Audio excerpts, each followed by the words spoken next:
The transport shuttle docked at Bay 7 with a hiss that echoed through the reception area. I was there personally because that is what a good warden does. I greet the high-profile transfers. I make sure they understand exactly where they are and what kind of establishment I run here. Detention Center Kappa 9 has a 99.7% containment record.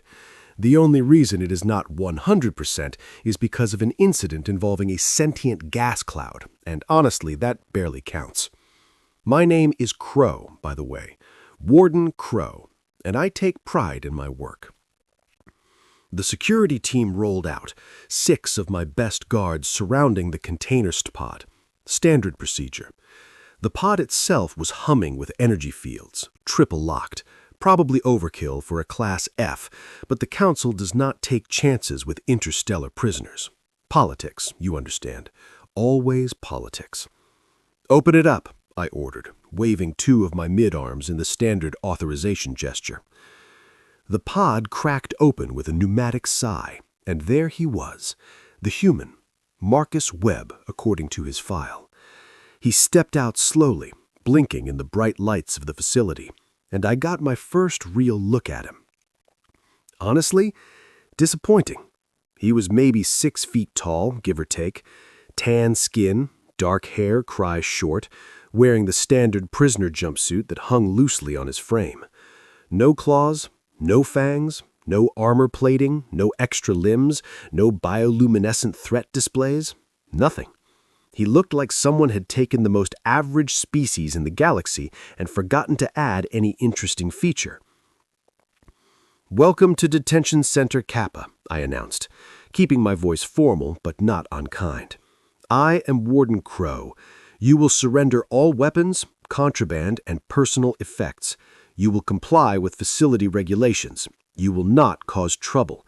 Do you understand these terms?" The human looked at me with these strange, flat eyes, 2 of them, just 2, surrounded by white with a colored iris in the middle, brown in his case. They did not glow, did not rotate independently, did not even blink sideways, but there was something in them, something that made my tertiary stomach clench just a bit. "I understand," he said. His voice was calm, quiet, almost amused. "Excellent. Security, confiscate his items." This is where it gets funny, or where I thought it was funny at the time. Looking back, the universe was definitely laughing at me, not with me. Guard Voss stepped forward, scanner in hand, running it over the human from head to toe. The device beaked word, and then displayed its findings on the holographic readout. I leaned in to examine the list. 1 metal ring on his left hand, wedding band, the file noted. Sentimental value only, no defensive or offensive capabilities. 1 pair of soft-soled shoes, standard Earth fabrication, no hidden compartments. 1 chronometer on his wrist, mechanical, non-networked, could not be used for communication or hacking. "That is it?" I asked, genuinely confused. "That is it," Sir Voss confirmed, his reptilian snout twitching with something that might have been disappointment. I looked at Marcus Webb again. "You came to an interstellar conflict summit with no weapons. None at all?" The human smiled, actually smiled. It was not a threatening expression.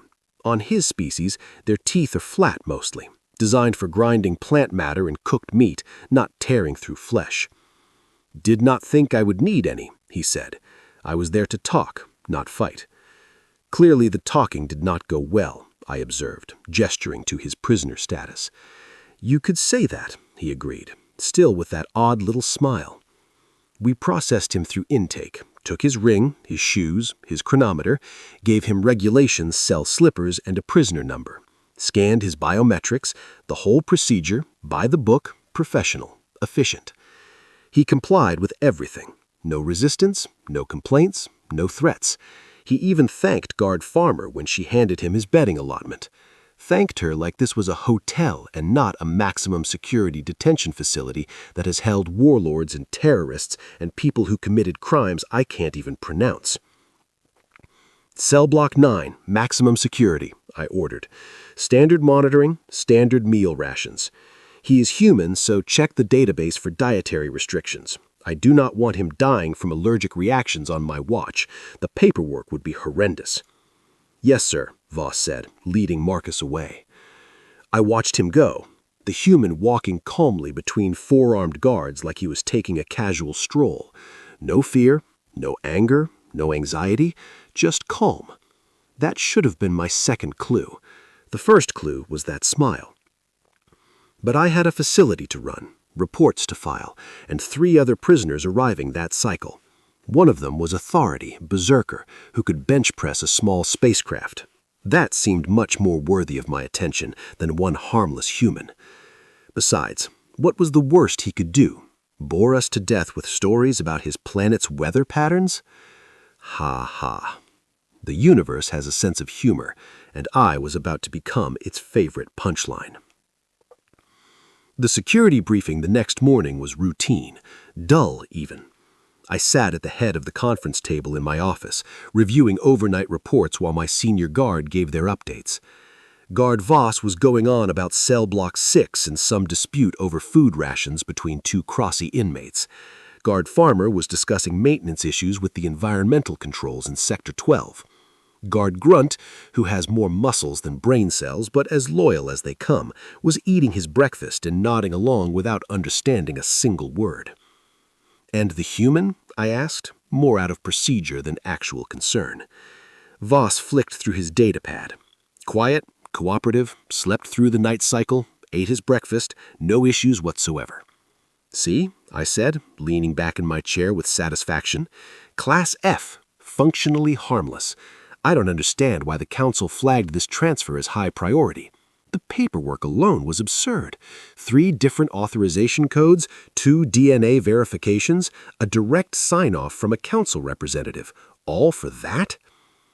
Farmer, who is generally the most cautious of my staff, clicked her mandibles together thoughtfully. "Sir, I did read something interesting in the human species file last night, just out of curiosity. Though I was only half listening, signing off on a requisition form for new stun batons. Their planet, Earth, the environmental conditions are classified as Class 7 hostile. That got my attention. I looked up. Class 7? That cannot be right. Class 7 means active planetary threats, extreme weather, toxic atmosphere zones, megafauna predators. You're telling me these soft little bipeds come from a Class 7 world?" "According to the file, yes, sir." I snorted, which sounds more impressive when you have 3 nasal passages. "Then the file is wrong, obviously. Look at them. They have no natural defenses, no armor, no venom, no elemental resistances. They would be prey animals on any Class 7 world, not the dominant species." The file also mentioned something about persistence and adaptability, Farmer continued. "Their brains were wired to look at any object and think, how can I use this to solve my problem or hurt my enemy?" "We did not confiscate his weapons," I said slowly, looking up at Farmer, who had been reading over my shoulder. "We confiscated his property. His weapons are still in that cell." "Sir, she is the weapon." Marcus, his body, his brain, his species, spent millions of years becoming the most efficient survival machines their planet could produce. We stripped him of tools and thought that made him harmless. But humans don't need tools. They prefer them, but they don't need them. I pulled up the security feed from Marcus's cell. He was sitting on his bunk, looking relaxed, just sitting there, staring at the wall. No, not staring at the wall, studying it. Looking at the seams, the ventilation grate, the door mechanism, the light fixture. His eyes moved constantly, cataloging, analyzing, planning. "Maximum containment protocol," I said, effective immediately. "I want his cell stripped, nothing but a sleeping mat, no furniture, no fixtures that can be removed. I want guards on his door around the clock. I want biomonitoring running at all times, and for the love of the council, I want everyone to understand that this prisoner is not Class F." "What class would you designate him, sir?" Dharma asked. I looked at the feed again. Marcus had stopped studying the walls. He was looking directly at the camera now, not threatening, not angry, just looking, and somehow that was worse. Class unknown, I said, until we figure out exactly what we are dealing with. Somewhere in the facility, an alarm started blaring. Section 7, Cell Block 9, Marcus Webb's cell. Of course it was. I ran again. I was getting far too much exercise this cycle, and none of it was the enjoyable kind. The alarm was still blaring, that awful pull-boasting shriek that meant containment breach or active violence, or some other catastrophic failure of my beautiful, well-ordered facility. "Report!" I shouted into my comm as I sprinted down the corridor, my multiple legs carrying me faster than most bipeds could manage. "Sir, it's the human," Voss's voice came back, crackling with static and what sounded like panic. Voss did not panic. Face that once takedown of a Zell-crone death cultist who was threatening to explode himself and take half the facility